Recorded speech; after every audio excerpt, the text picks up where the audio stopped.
Inaasahan po mas tataas pa po yung presyo ng prutas hanggang bagong taon dahil na rin po sa mataas ng demand. Sa kabila nito, kahit holiday season na, matumal naman yung bentahan ng mga laruan sa Divisoria. Report ni Eden Santos.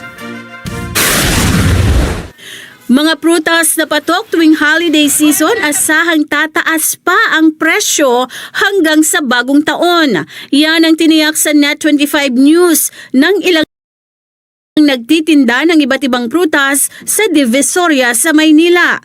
Ang pinakamurang presyo ng maliit na mansanas ay nasa 25 pesos ang kada piraso. Meron ding 3, 100 piso. Ang orange naman ay 25 pesos din ang kada piraso at mas mataas depende sa laki nito. Ang kiat-kiat, dalandan at chiko ay 100 pesos per kilo. Nasa 120 hanggang 200 o 300 pesos ang kada kilo ng grapes, depende sa klase nito.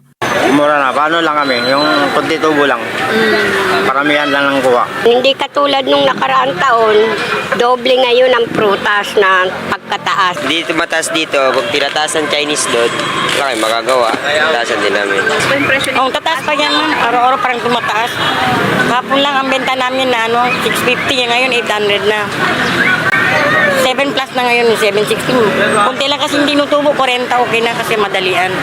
Bukod sa mga prutas, mabenta rin ngayong holiday season ang mga laruan. Paborito kasi ang mga ito na panregalo sa mga bata. Meron ding namimili para itinda. Ate, ano yan? Pangregalo?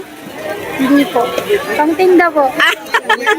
Magtitinda kasi mabenta yung mga pangregalo, laruan ng mga bata.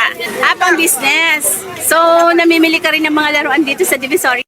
Bagaman 20 pesos ang presyo ng karamihan sa mga laruan, matumal pa rin daw ang benta ng mga nagtitinda. Marami rin. Online kasi, marami na rin.